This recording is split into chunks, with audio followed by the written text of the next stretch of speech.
All right. Hello, everyone. Thanks for joining us live today. We appreciate you tuning in. My name is Jamie Johnson. I'm part of the marketing team here at Soligent, based in Northern California. As many you may know, we're a coast-to-coast distributor, and our presentation today is the third webinar to Madeline's series discussing commonly asked energy storage questions. Questions posed by not only installers, contractors, but homeowners as well, your potential or current clients, and our communities as a whole. So with that, it's a great pleasure to introduce Madeline, our energy storage manager. Thanks, Jamie. I appreciate it. Hello, everybody. So today we're going to dive in a little bit to how do I decide which loads I want backed up, meaning which loads from your house are going to be powered by batteries in the case of an outage. Because while you may desire for your entire house to have all the functions that it normally has during grid outage times, it's often common to select only a handful of loads to be battery powered. So I'm going to dive into how do we pick them. So I want to talk about if we're doing, the biggest thing I want to determine is when you have a battery system, if it's going to be used only in the event of a grid outage, then you only need to be considering critical loads, essential loads to keep your house functioning. But if you want your battery to function for backup loads as well as time of use loads that may be between 4 and 9 p.m., which could be, a ton of things that you would be using on a regular basis during that time, namely larger appliances, that you should consider your battery system to accommodate during those times as well as grid downtime. So how do we evaluate that? That's going to be the main topic for today. So my name is Madeline. I've been involved in solar for 4 years. And since the very beginning, when I was starting in 2016, battery systems were kind of in the beginning stages for the masses. People who were installing batteries had probably been already doing it for a while, but since time has come from even just 2016, there have been a lot of different evolutions of technology, especially when it comes to grid tie battery systems. So maintaining a grid connection and incorporating backup has really come to the forefront recently. So my goal is to support installers and homeowners as well to understand what are the distinctions between different storage offerings, why might one fit for a different application over another, and help the end users and installers have good relationships with different brands so that they can be supported through trainings and technical support, warranties, etc. So my goal is to make incorporating batteries into your solar as seamless and straightforward as possible. So the first thing I want to talk about when we think about evaluating loads is there are tools now that we can use to help us take out the guesswork. So all of these different brands are variations of home energy monitors. And if you Google residential home energy monitor, home metering, that sort of thing, you can look up all these brands. And typically how they work is you'll take a current transducer or a current sensor. And so this is an image of a current sensor.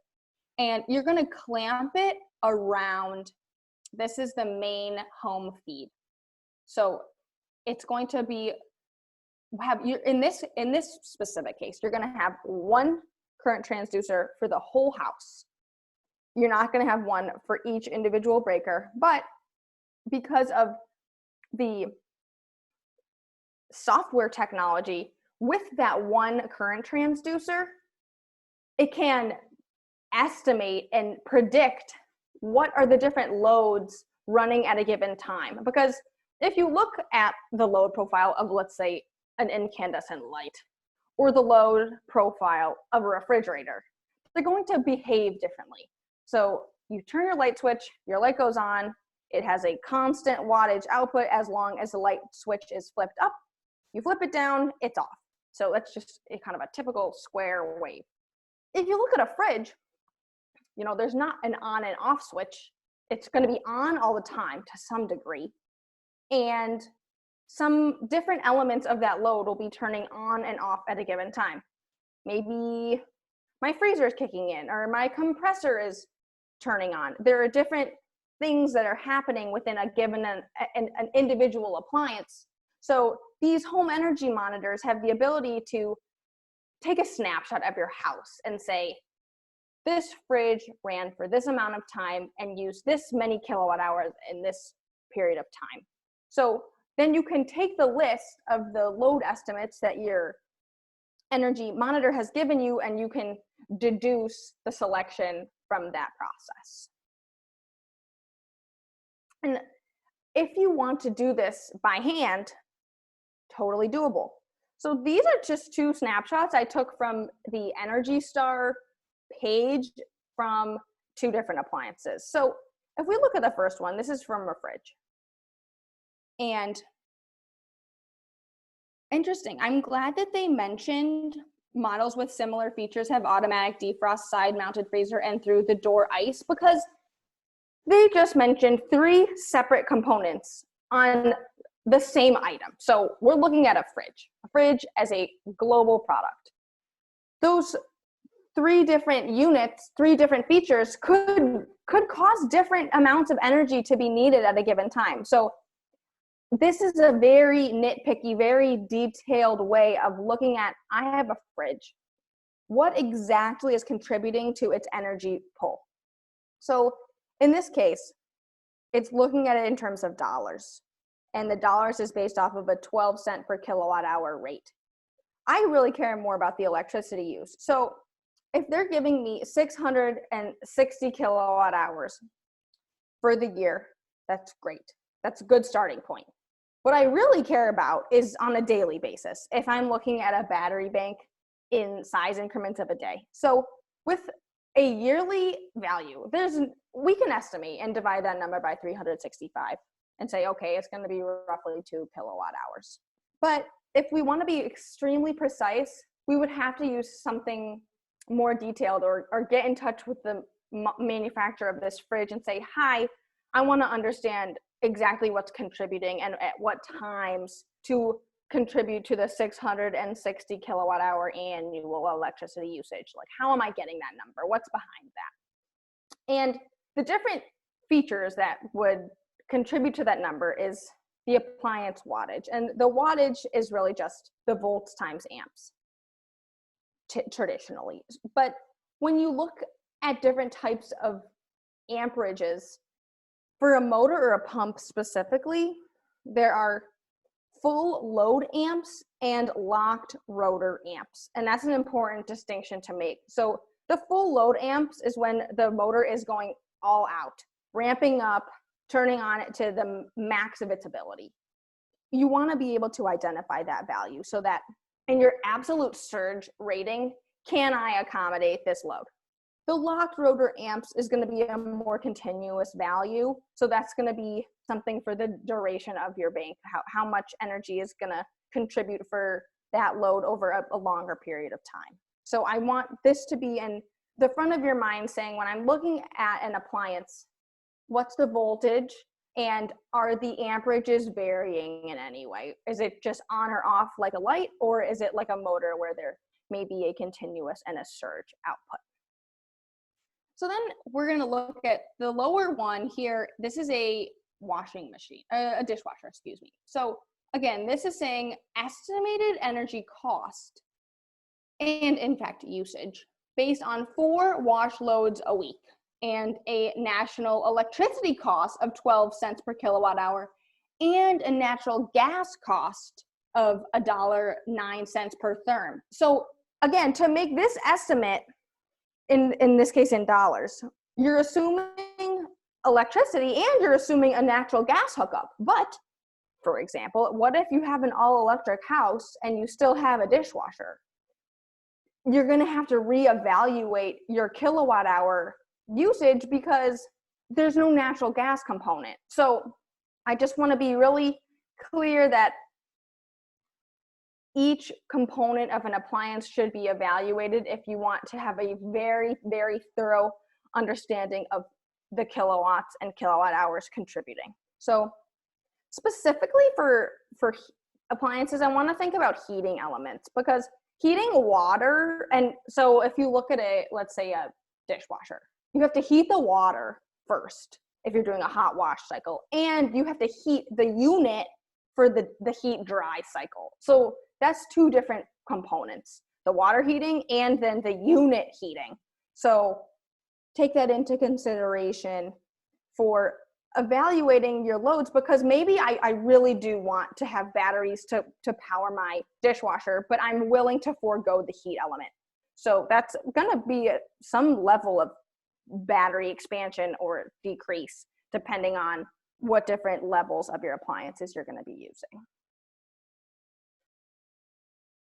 This is a snapshot from the EIA of everything that your house may use. And this is why, let's just pretend like this entire circle is 30 kilowatt hours. And I'm just throwing that out for an argument's sake. If we look at the air conditioning and the water heating specifically, so if we take 17 and 14%, that's 31% of our entire house is strictly from air conditioning and water heating.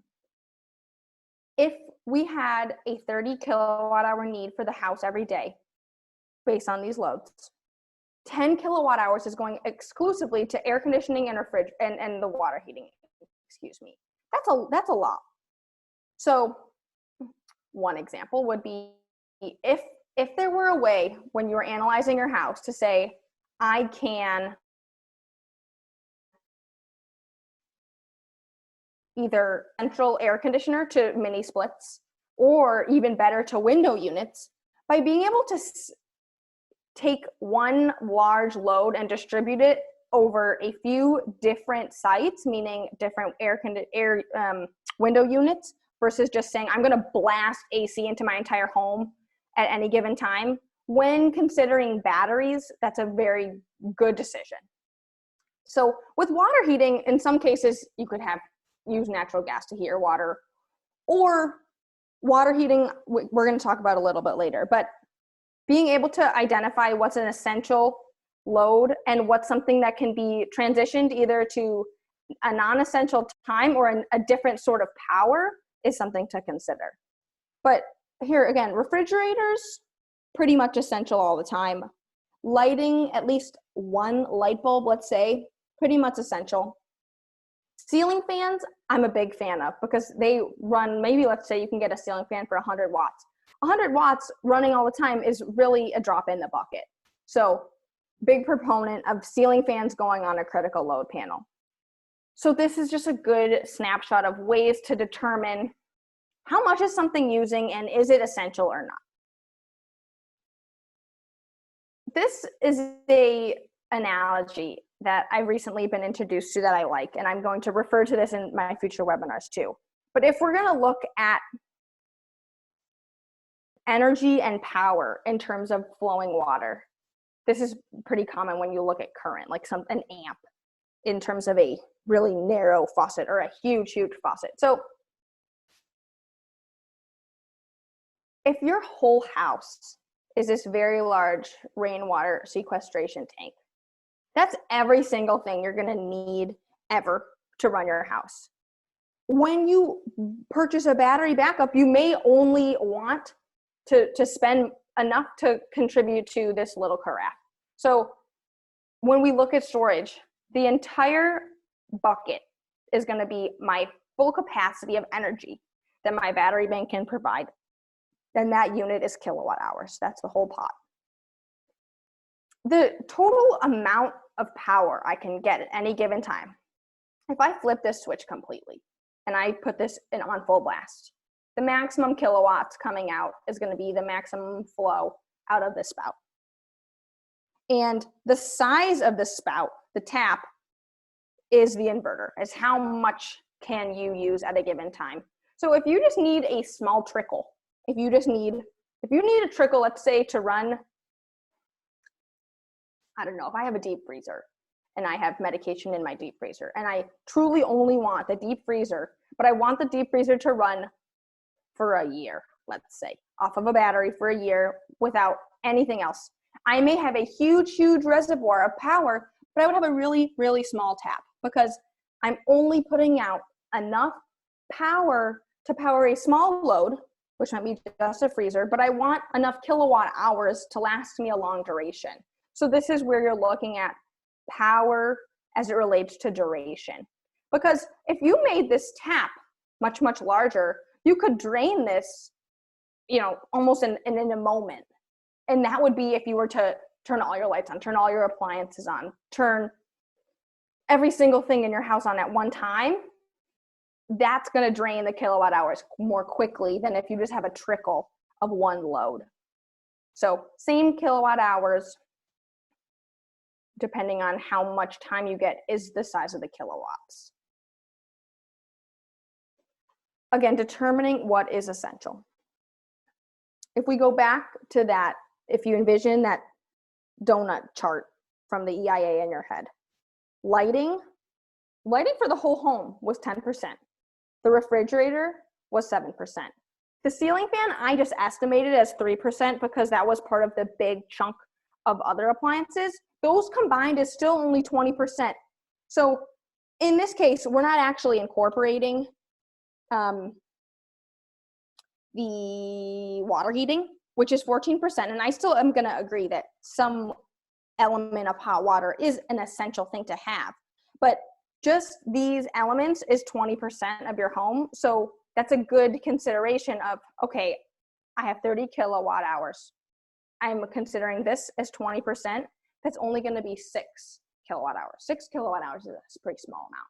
So by foregoing the central air conditioner, you're really freeing up many more kilowatt hours for all the rest of your appliances when you're considering an essential load sized battery bank. Again, this is all still around what is essential for my backup grid down needs.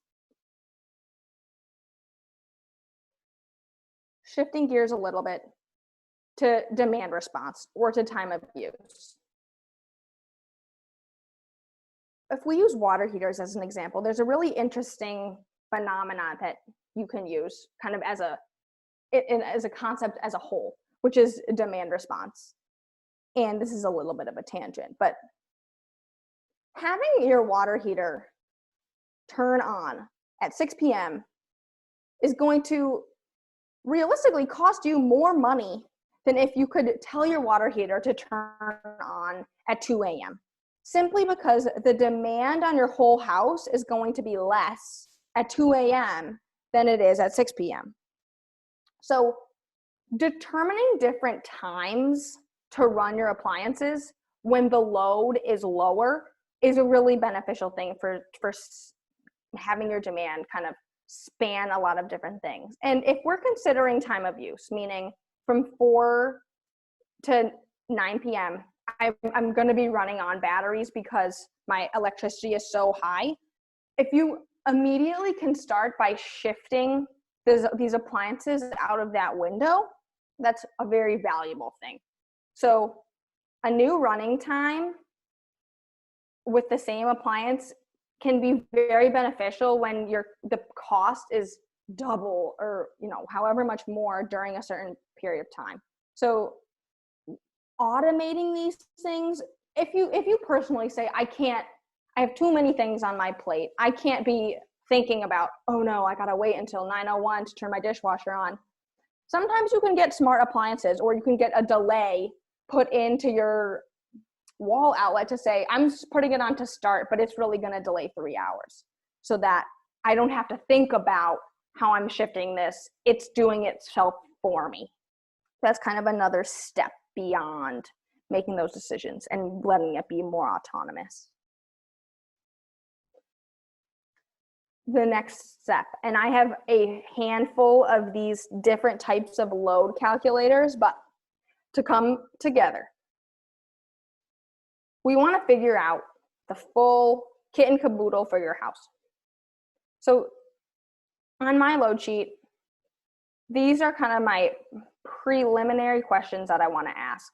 How many days, days of autonomy is days you will run on battery only. So in this case, we're assuming it's only going to be off grid for 1 day. Are the loads going to be 240 or 120? And again, we kind of briefly mentioned this earlier with the what is in an appliance, the volts and the amps. So verify the voltage level. Is this fully off-grid or grid-tied? In this specific example, we're off-grid. AC coupled or DC coupled? Again, those kind of depend on if you want to prioritize charging the batteries.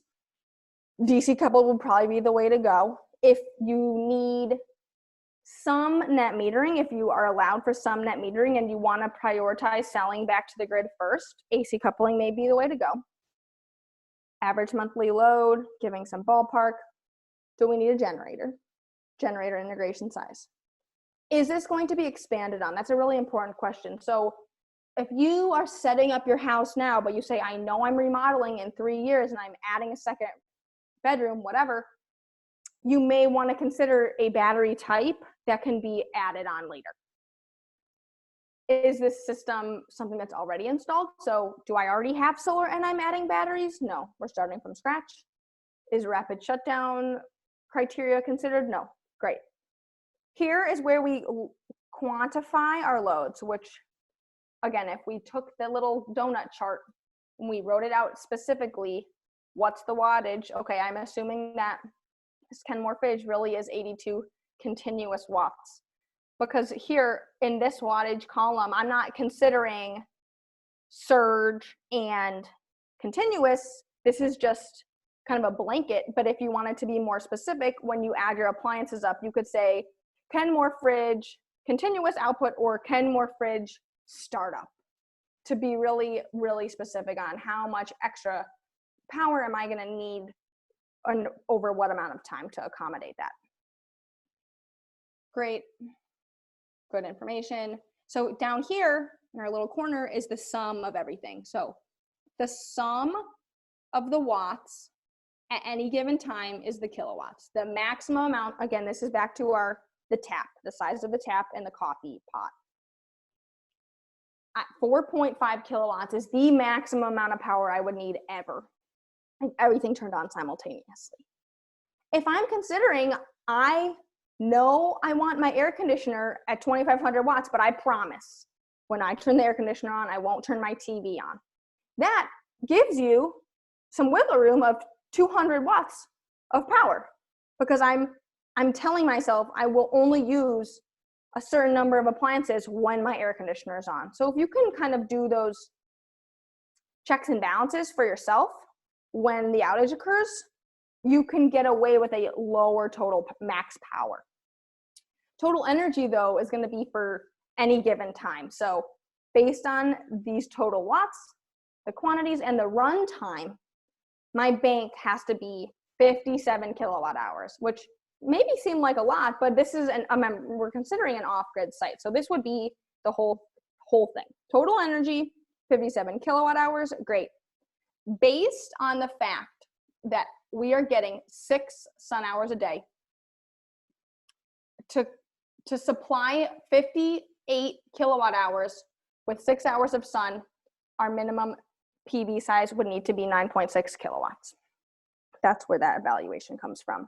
So these sorts of charts is kind of like a hand-done method of what a home energy meter might do automatically. So I always recommend doing some sort of analysis like this just to make sure your kilowatts and kilowatt hours are going to be in the ballpark of the equipment you're purchasing. So here, again, if we have an existing system, that would mean we're AC coupling. We want to consider a system that can output 4.5 kilowatts max at any given time. It can accommodate 58 kilowatt hours of batteries, and it can be paired with 9.6 kilowatts of PV. So in our case, these are AC coupled options. These may be solutions for adding storage. If you want to consider a DC coupled solution, Generac should also be coming to the party. And that's my spiel. I think that's it.